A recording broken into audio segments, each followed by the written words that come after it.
Thank you for coming on the Left Brain, Right Brain podcast. Yeah, thank you for inviting me. This is my first podcast ever. Fuck So yeah. That's what we like to hear. Hell yeah. Yeah, it's your first podcast, but I saw that you did a stream, right? The other day, a live stream. correct, yeah. I just started live streaming like 2 or 3 weeks ago. And yeah, I'm showing people what I do in Blender, showing them a bit of my workflow because a lot of people been asking me for tutorials. But doing tutorials is a lot of additional work. And yeah, I really want to focus on my passion projects at the moment. And so I thought, well, just working a bit on stream, answering some questions, showing people what I do is a good way to combine that work, get some work done and showing people what I do. Yeah.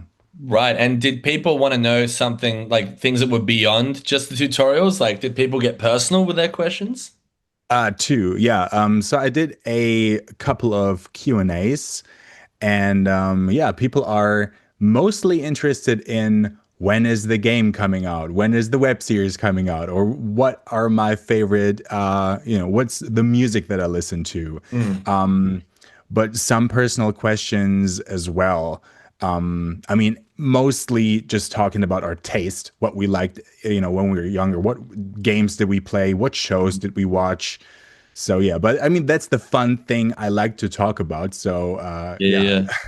So you're saying I knew that you were doing a web series. I had no idea you were doing a video game.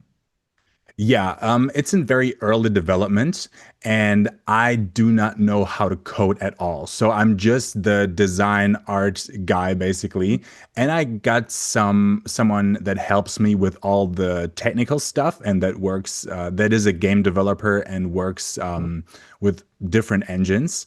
And yeah, so right now it's a lot of planning. And the first game that I'm working on is a very simple walking simulator because making a video game really if you make all the assets yourself and try to build the whole world, that's so much work.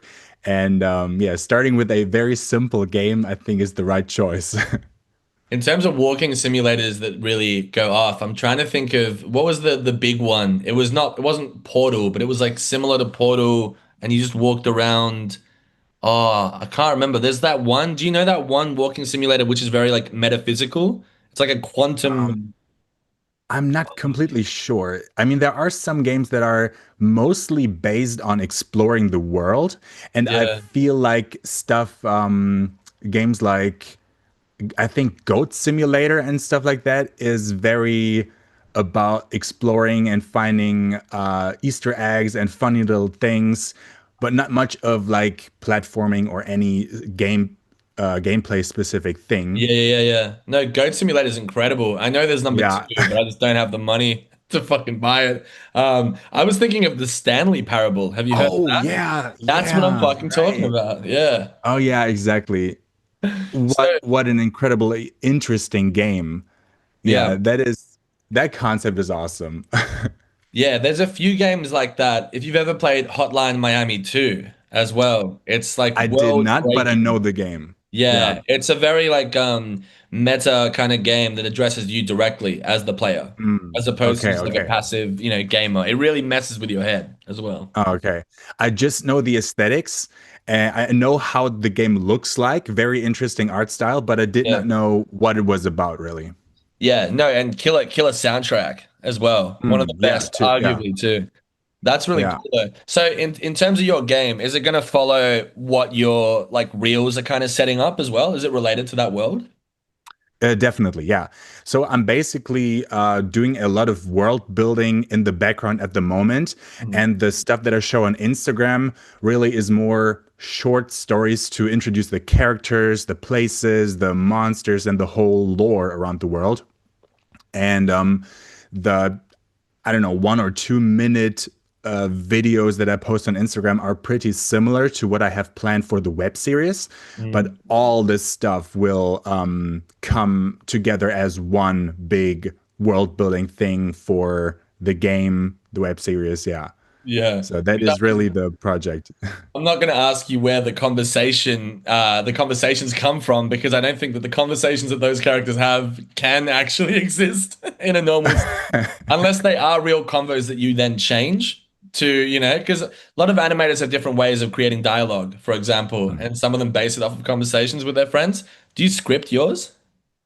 Um, Yeah, I take actually most jokes or skits or dialogues that I come up with are just things that are funny to me or that I think of myself. They're not necessarily based on specific references. I mean, sometimes they are. Yeah. I do have some Twin Peaks references or some South Park type humor jokes, but most things just I don't know.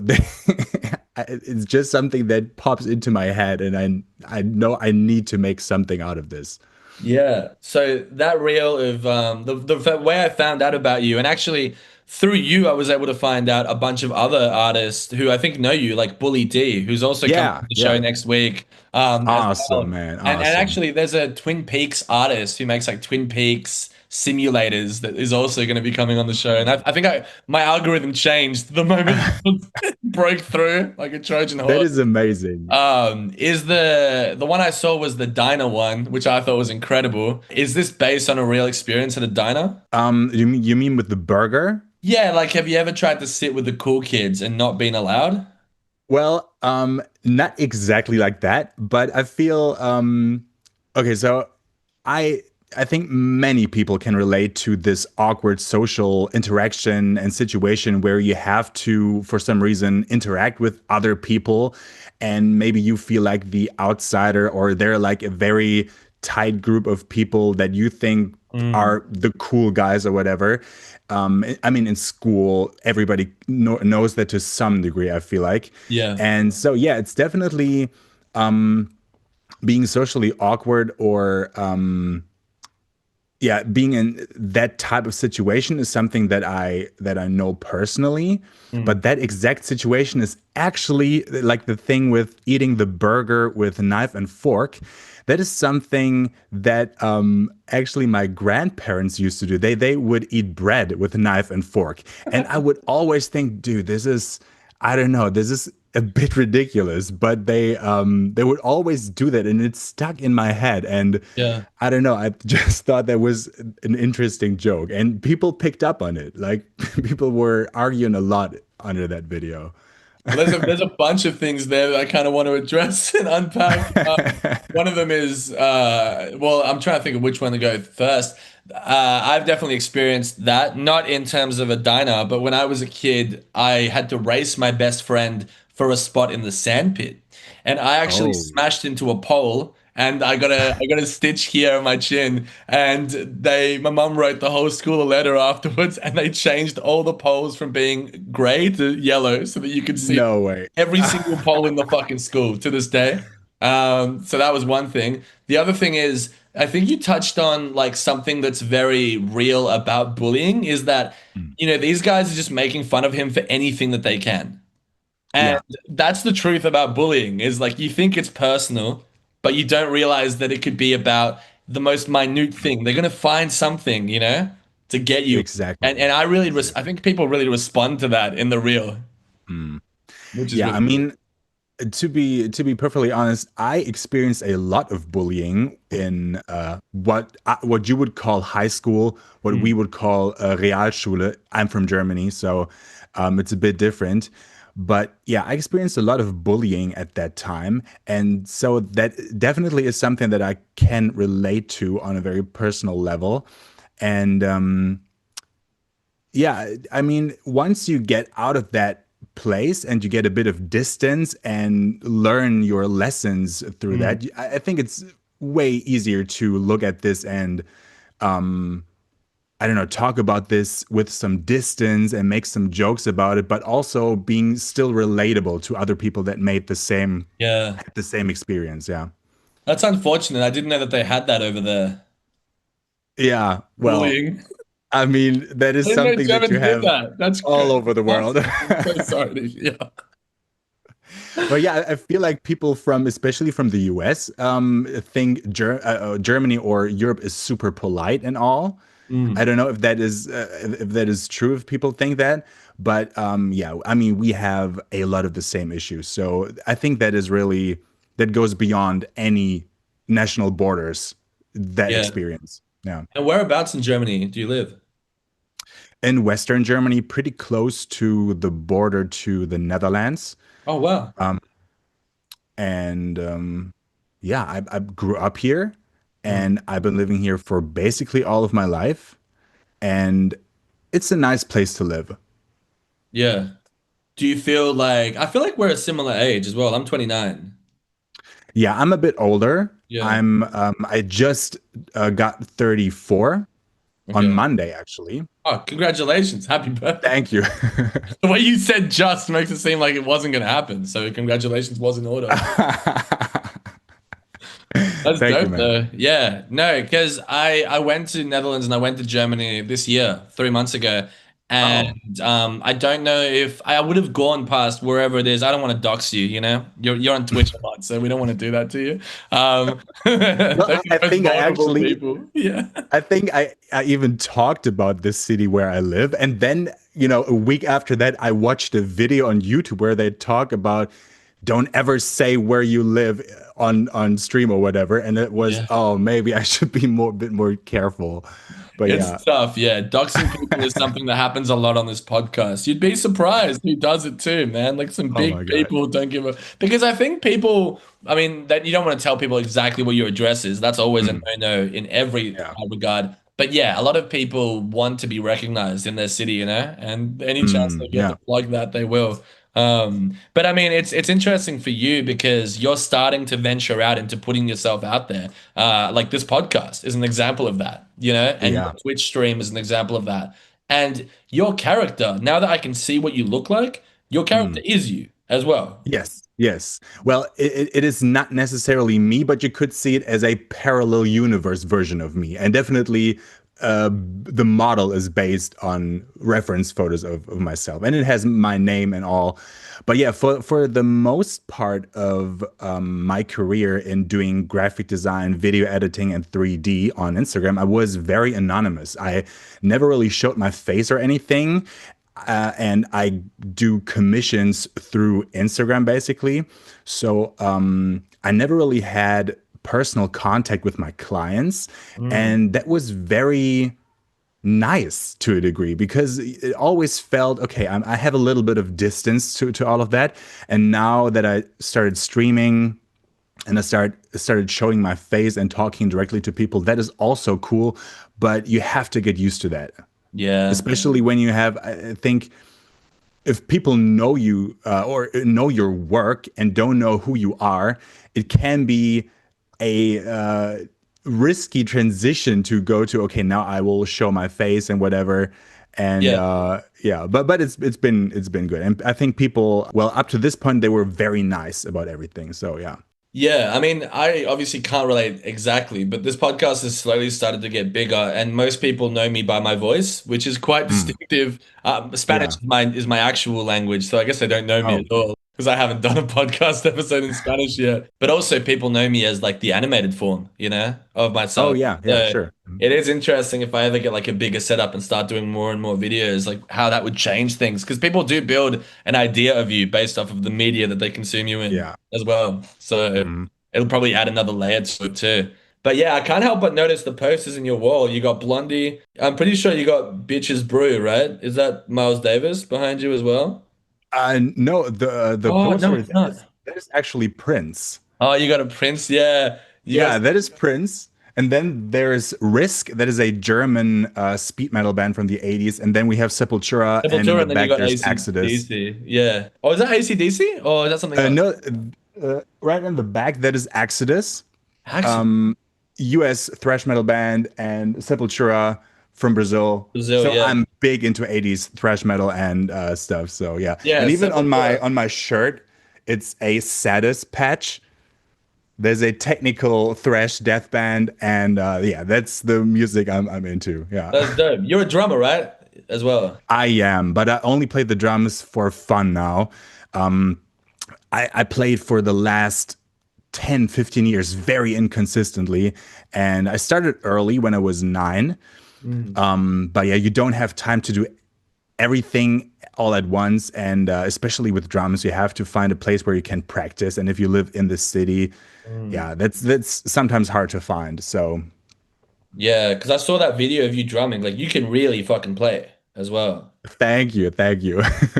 Is that in? I'm trying to think. Because in I was watching the Adventure Time pilot for the first time ever. I'm not really an Adventure Time fan, but I got shown the pilot yesterday. And yeah, I think the wizard plays drums. He has a drum set in his castle. It's the only thing he has in his room. Are you somebody who incorporates that kind of love of music into your works as well? Definitely. I mean, the second short story after the diner one is about band practice, and the characters Buff Cat Sam and Dustin form a band, and then they go on an adventure. And so yeah, there will be more music Mm, stuff in the future because that always has been such a big part of my life. I would even say that music was the first style of, you know, expressing myself through art that I ever did. I used to draw a lot, but my father gave me a kid's guitar when I was 3, and then when I got into kindergarten, I played the keyboard there all the time and used to sing to that also, just mm. like completely shameless as a kid, singing and playing piano. That was really fun. And then when I was 9, I started playing drums. So yeah, music has always been a big part of my life. Where does making your first creation in Blender come into play with all this? Um, in 2019, I started doing music video edits, and back then the whole V-Lone, Lil Uzi Vert, Playboi Carti, Travis Scott type visual style was very popular, and many people started doing fan edits for those artists. And then people saw that, liked it, and wanted me to do cover art for them or to edit their videos. And then I started incorporating more and more 3D elements to that. And I learned Blender, or I started working with Blender in late 2019 or early 2020. Mm, And then I just realized that that was the most exciting and fun part about that. And then I started getting more and more into that and did more and more 3D stuff and less editing. mm. And I think, yeah, in 2024, that was the time when I completely committed to doing fully animated stuff, 3D all the time, and not really much editing anymore. Right, Yeah. that's awesome actually. And so you said that the 3D, going back a bit, the 3D version of isn't necessarily you, but it's based on you. But am I tripping or are your parents, his parents in it as well? Is that a thing? Or am I thinking of somebody else? The parents of Dustin in that. Yeah. Are Yeah, they in it too? I just worked on the models for his parents, but they are not my parents. They are not based on my parents. And the Dustin character is will be the main character for the web series. And for me, it's just a very easy way of relating to the lens the viewer will see the world through. Mm, It's very easy for me to write that character as the main character and loosely base it on my character, kind of yeah. like what Trey and Matt did for South Park, having Stan and Kyle being Yeah. loosely their characters and being the main characters of the series. So you could compare that to that, I think. But yeah, I wanted to form a situation and a family and stuff around that character that is not necessarily my family. Yeah. So Yeah. You I want didn't to have a bit of freedom with that too. So Yeah. yeah. I'm obviously not accusing you of 3D scanning your parents. That would I know when I went over there, when I was like going around, and I Mm. think I got the offer to be 3D scanned more than a few times. Oh, for real? Yeah, there's some really great artists actually over there. Yeah, shout out to Cyberbird. She does some really cool shit. Really cool. Like, yeah, it's really cool. Just like this, almost like the spirituality of spending so much time creating these worlds. It's like creating your own temple, with your own kind of Mm. fan base. It's great. And the Mhm. fact that you have Instagram Reels that like Instagram Reels is facilitating this in a way, right? Like it really works with the type of content that you make. It does, it does. But I also had to learn how to make content that works for Instagram. And sometimes it hits, sometimes it still misses in a way. And figuring out what works on Instagram and what works on, let's say, YouTube or other platforms, that's still different to a degree. Yeah. And I mean, especially with my content, when I sit down and make a video that is 2 minutes of animation, that is so much work.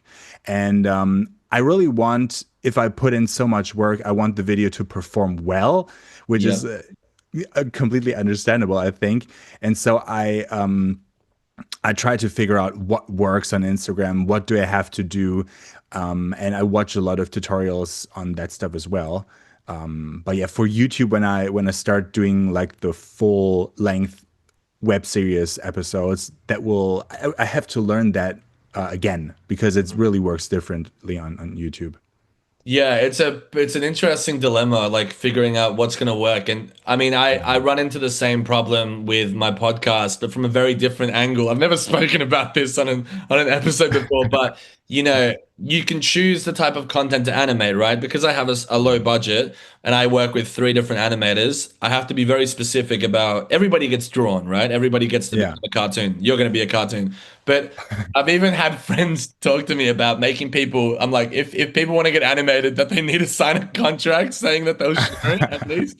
And it's such a weird dilemma to be in because like I did, a reel recently for a person that was on the show, and like I'm not saying it's like winning the lottery, but it's definitely like a privilege, like to be Mhm. animated. For my animators, it take like 3 weeks or months to do it. Oh yeah. And so it is always interesting to see who like accepts like a co-host request or who shares or who even likes it, and that's something I have Mhm. to like gauge. I could have a conversation with somebody and think it's the most funny, hilarious thing, but if I have a hint that they're not going to share it because it sometimes it doesn't align, with their style. Yeah. Um, Sure. but it's you'll be surprised who ends up accepting it. Like there's some people in some big projects who will be like, fuck yeah. And then local bands Mhm. be like, nah, like ignore it. And Ah, it's yeah. like, wow, Okay. like that's yeah. And also on top of that, the idea of what makes a reel a hit. Because I think I have a good ear for comedy and for pacing. And so I can hear what's more funny or outrageous. So a lot of the reels Mhm. are the most outrageous parts of, certain episodes with certain characters. But there's also there's more BBC, intellectual content as well. Not that stupidity or like, well, stupidity can't be intellectual, but you know what I mean? Like creativity and all that can be. But there's stuff that's like very informative that might not make the best reel Mhm. because it might just look like, I don't know, something you would see online. Whereas the absurd stuff is where you kind of shine because I am my own boss. I'm Oh sure yeah, you, yeah. you run into that as well. It's like, how far can I push this? What's legal for me to animate Yeah, this as well? definitely. No, Yeah. I mean, my experience really is that if the first 5 to 15 seconds maybe work to hook the viewer and to create questions that are interesting for the viewer, then you after that you can go into very different places and people will still be interested in it. Yeah. It's just a matter of catching the attention in the beginning and making that interesting, and as soon as people are settled into that video or that story, then you can take it a bit slower and go into different places and explore what you really want to explore as an artist. And there are a lot of stories that I want to tell that I just got to figure out, how do I start this? How do I start this story? Because if the beginning is catchy, then I can tell whatever story I want.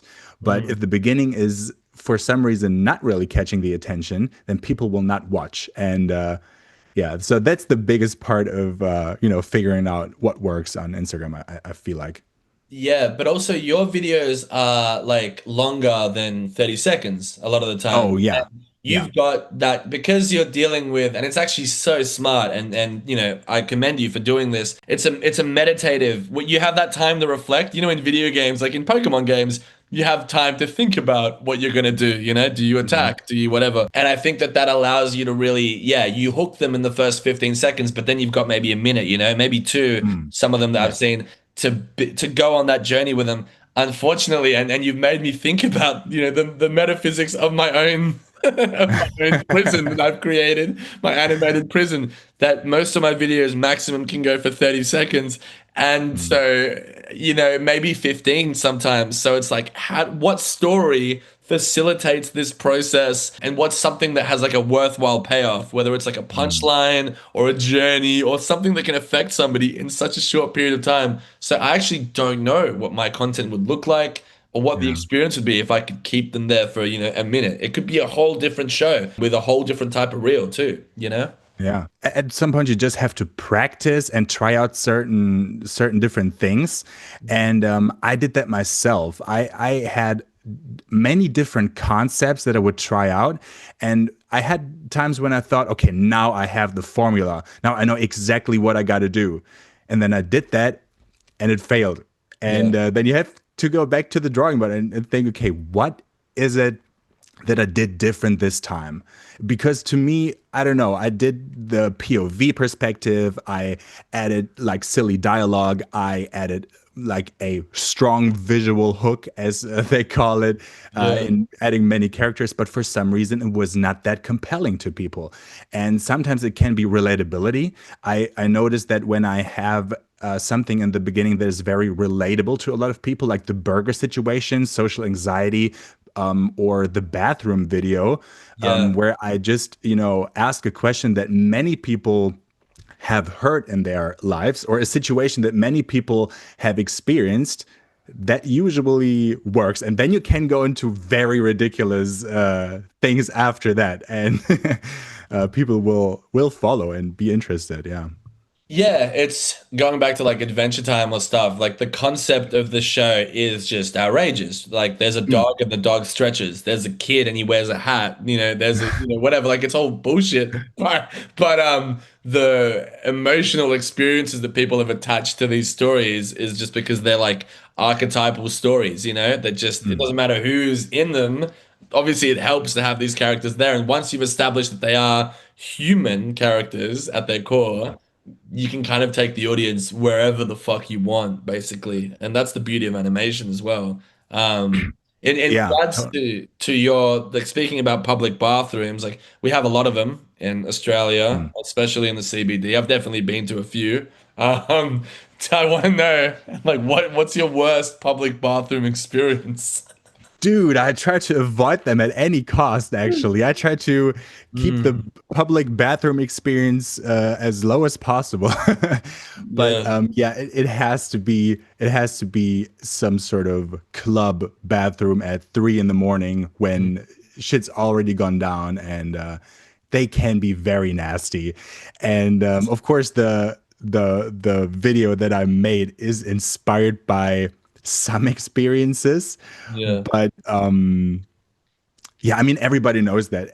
You come into the bathroom at a club, you have been partying for a couple of hours, and other people have been partying too, and it's just super filthy and disgusting. There's piss all over the place, Mm. and I think that is also something people can relate to. So Like when was this toilet that you based it off? Was it based off of many different kind of nightclubs, or was it like Berghain, for example? Because I mean, I never made it inside Berghain because I had a big yellow jacket. I thought all the Germans love that shit. Turns out they don't, and I couldn't get in, and so I don't know what the bathroom looks like, and so I wonder if your CG world can help get me closer to the toilet. Oh, I see. I see. Well, I have never been to Berghain, actually, and that is a very, very famous club in Berlin, in Germany. Yeah, Um, I have been to similar places, but I have only been to Berlin 2 or 3 times, actually, and we went really? partying,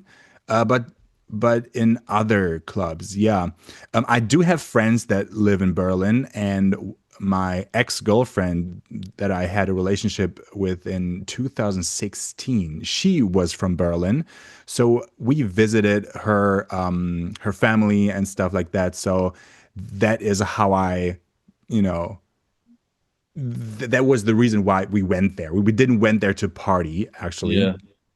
Um, but yeah, so I've never been to Berghain. But maybe in the future I will go there.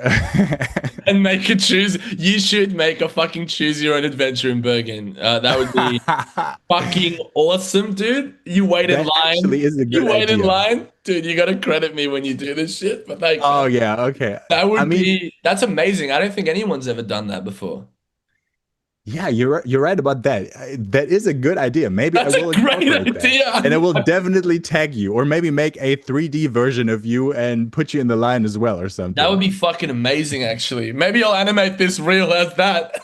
Oh yeah, that would be That's also very very cool. meta. That's really cool. Yeah. No, because I've had some crazy stories. I mean, and I'm just talking about how do I phrase this on my own podcast? It's not like this is live, so I can edit whatever the fuck I want. But like, yeah, I probably can't really go into anything relating to that. But yeah, there's some horrible toilets, and there is a special place in hell reserved for people who sit down at public toilets. I don't give a fuck, Oh dude. Jesus.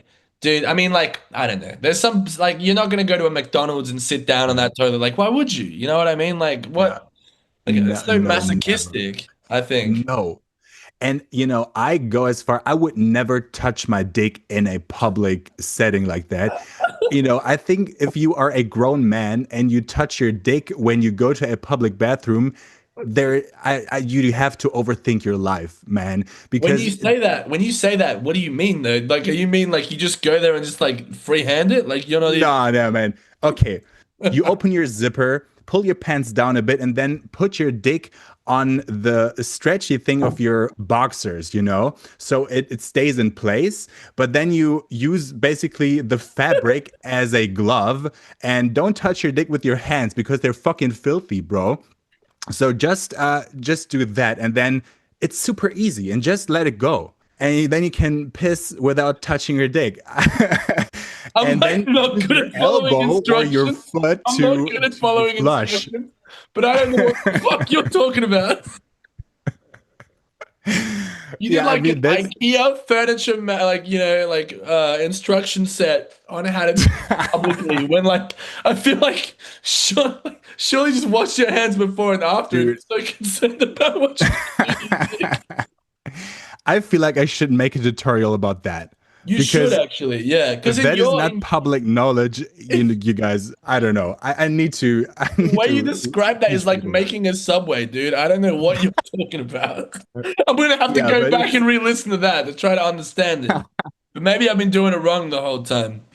Um, yeah, but I mean, you did your tutorial on like the male and female perspective, right? As well. There's two. yeah, yeah. I did both. Yeah, The male one, he sits down and drinks the beer, and then the eats the female one, pizza that's on the floor. she eats the yeah, he eats the pizza. And doesn't she like summon a demon by like doing so like what is does she summon? Yeah, exactly. No, she's in the public bathroom and suddenly gets her period, and then Oh yeah. throws as many tampons as she can into the bowl, and then it says, "Well, good job. Your blood sacrifice summoned a wild tats worm that is hungering for human flesh."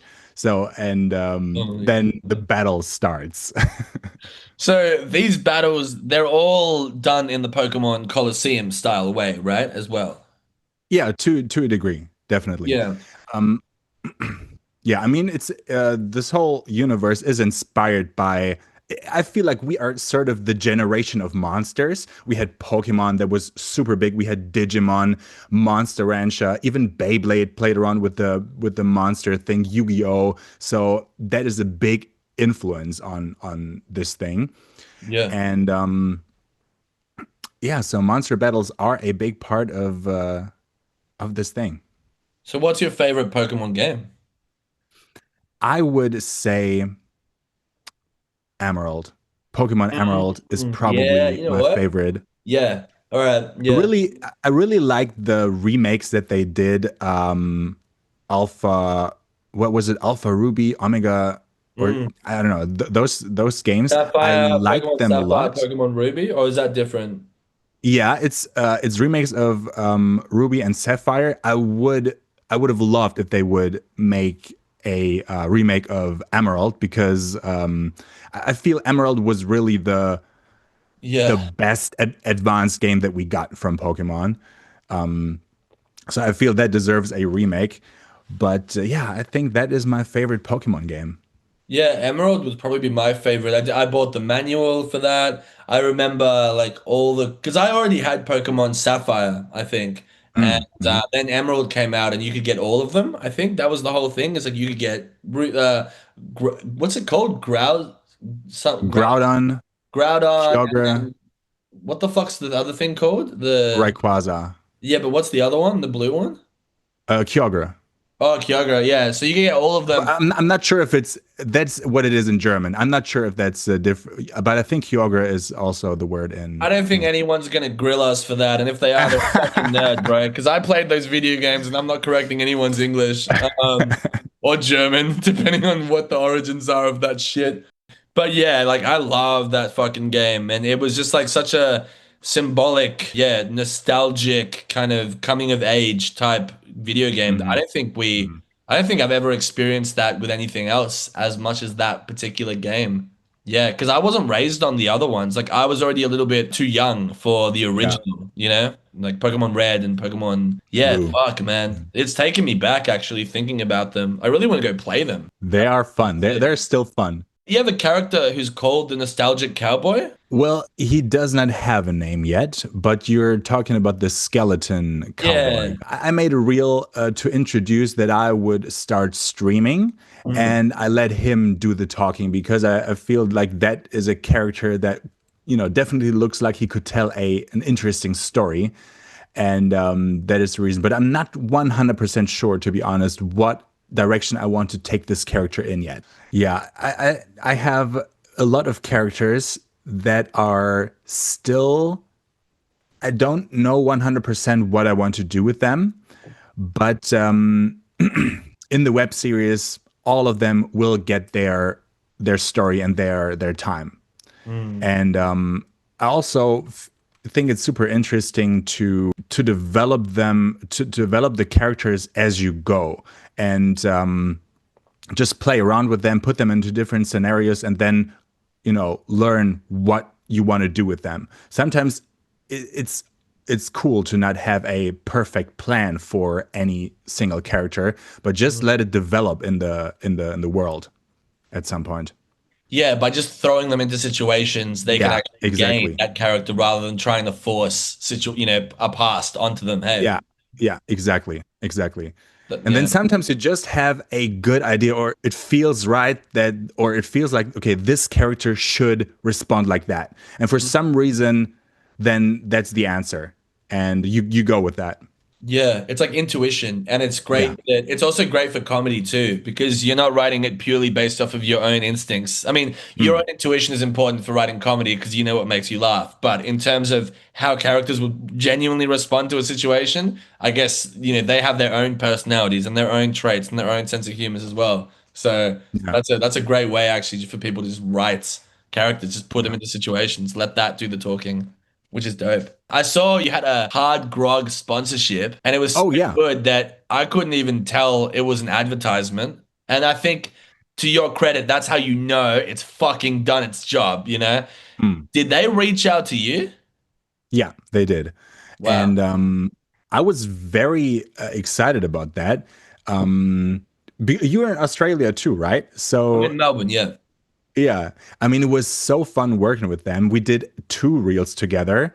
Um, and the first one has a little bit of a story, and I included the characters, Max and Chad, in that video, and it was super fun working on that. Mm. And yeah, I mean, the whole idea is to just make a cool reel, just make something nostalgic, vibey, and not make it look like a commercial. So, and yeah, that was awesome working with Yeah, them. it was incredible. It's really cool to see advertisers taking an interest in the Yeah. 3D art sphere. I think that that's almost, I mean, it's not like it's unheard of, but it is something new. And like I've spoken to a few other people recently who make like really creepy art, or really kind of outrageous, like contraptions, and they've also been able to start doing some placements, some advertisements. But the fact that, a company like, because what Hard Grog, it's what's it called? It's the bigger company, isn't it? Oh, Cold Ones is their oh channel. yeah, of course, fucking Cold Ones. Yeah. Isn't Cold Ones the one that's owned by like Max Mofo and shit like that? Isn't that like the YouTubers that used to be really big in Australia? I think it is, right? I think it is. Well, I don't know their origins in I don't know if they had other channels before that. I only know them through Cold Ones. Yeah. And I know that grog is their fizzy drink, is their Yeah, yeah. product. I think, and I might be butchering this because I didn't watch their content growing up, but I think that they were all very, very big YouTubers before Oh, okay, okay. before Cold Ones, and Cold Ones is like an extension of that in the Oh, liquor. I see. I didn't know about that. Yeah. Yeah, I might be wrong in that though, but still, the fact that that's happening is awesome and like really inspiring, and it makes so much sense. It's just good to see people Mhm. taking a chance in it because the potential Yeah. is literally limitless. Like. It is. And I'm so happy that I now get like all sorts of commissions. Like I said that before, I used to do only music videos and cover art, and now I do all sorts of reels for many different people, and that is so fun to just have a variety of stuff that you can do. Yeah, so it's super fun to explore different types of I don't know, promotional reels or animations that you can do. Mm. Yeah, that's nice. Is there a lot of support at the moment for the web series? Support, you Mm. mean? Well, there's a lot of people asking Mm. for that, especially when I post videos that are a bit longer on Instagram, 2 minute stories that I tell. A lot of people get really hyped about me doing that in a longer format.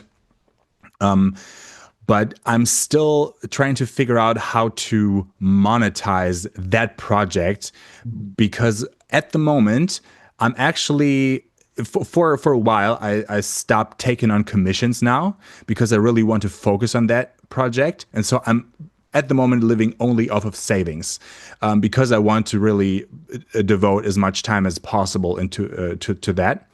And eventually I will have to get back to doing more commissions.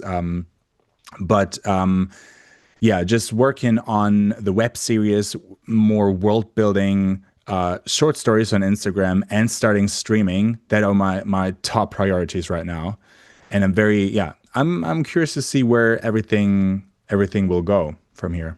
Yeah, I feel like with all the attention, I mean, all the views, right? The fact that your reel reached me in Australia, Mm, I don't even know how the yeah. fuck that happened. I have friends who follow you too.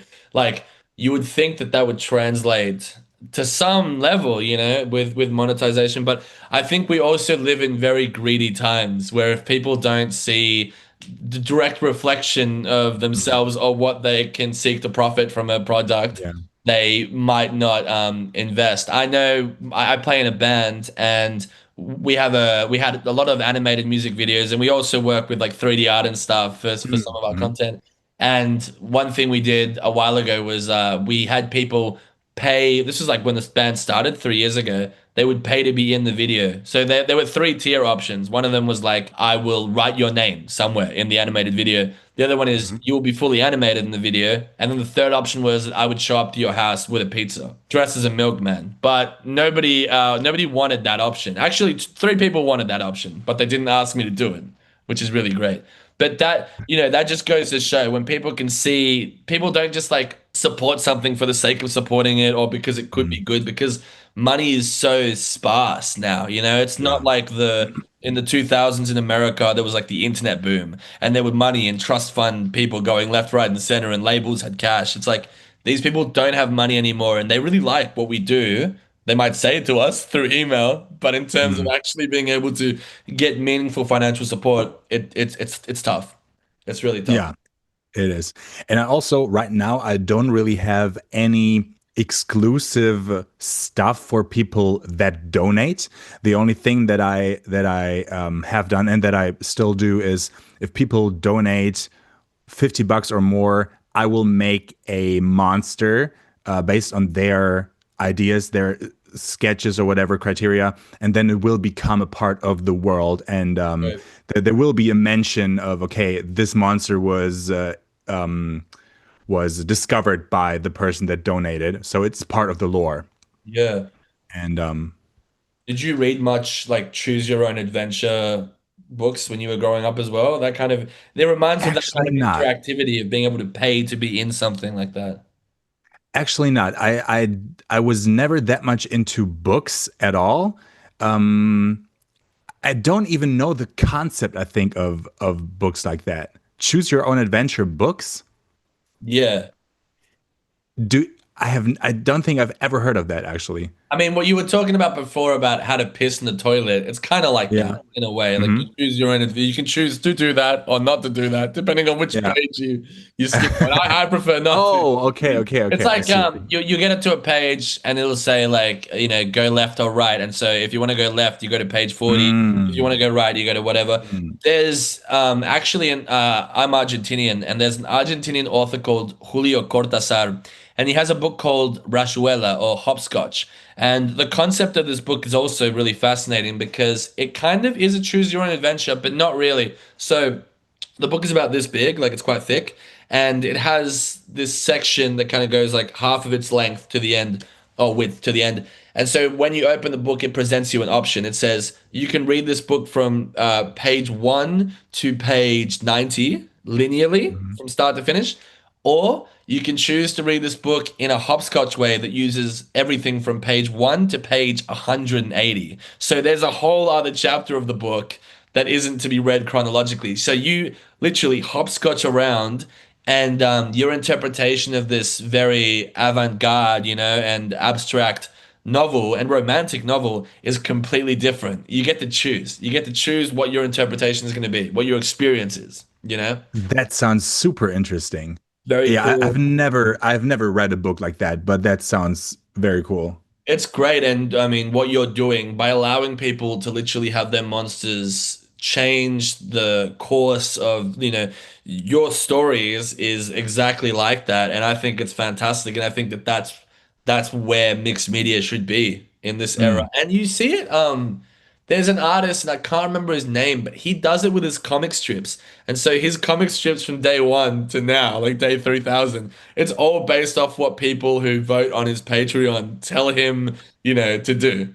Oh And yeah, I I think see. that that's so smart. And just to see how characters grow from, Hmm. from point A to point B is like really, really, really interesting as well. Yeah. Growing with your audience. It's unfortunate that we have to do something that's so fourth wall breaking now just to get people to even fund the thing to literally exist. But hey, it's definitely a creative way to do it. It is definitely, yeah.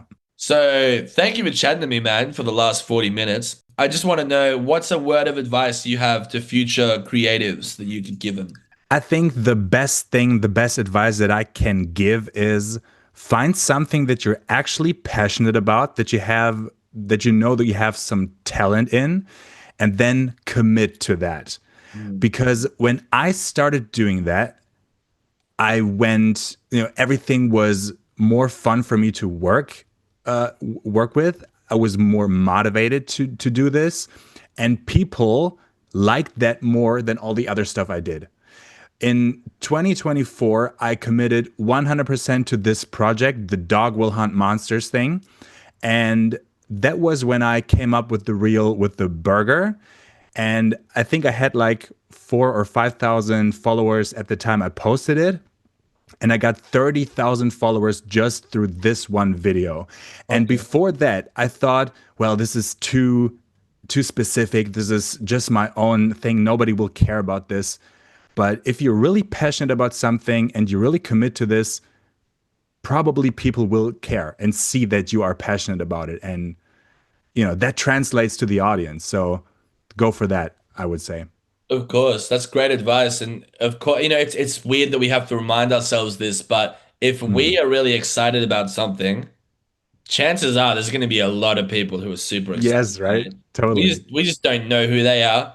We might never Yeah. meet them face to face, Hmm. but they're out there because we're not. so unique that Yeah. what motivates us doesn't motivate other people, and maybe we're just in an era where people think that they're just so unique. And I think everyone's special and everyone's unique, but I think that our emotions aren't. We can't gatekeep our emotions. Yeah. Well, yeah, man. Lovely meeting you, and yeah, enjoy the rest of your day, night, whatever it is. Thank you. You too.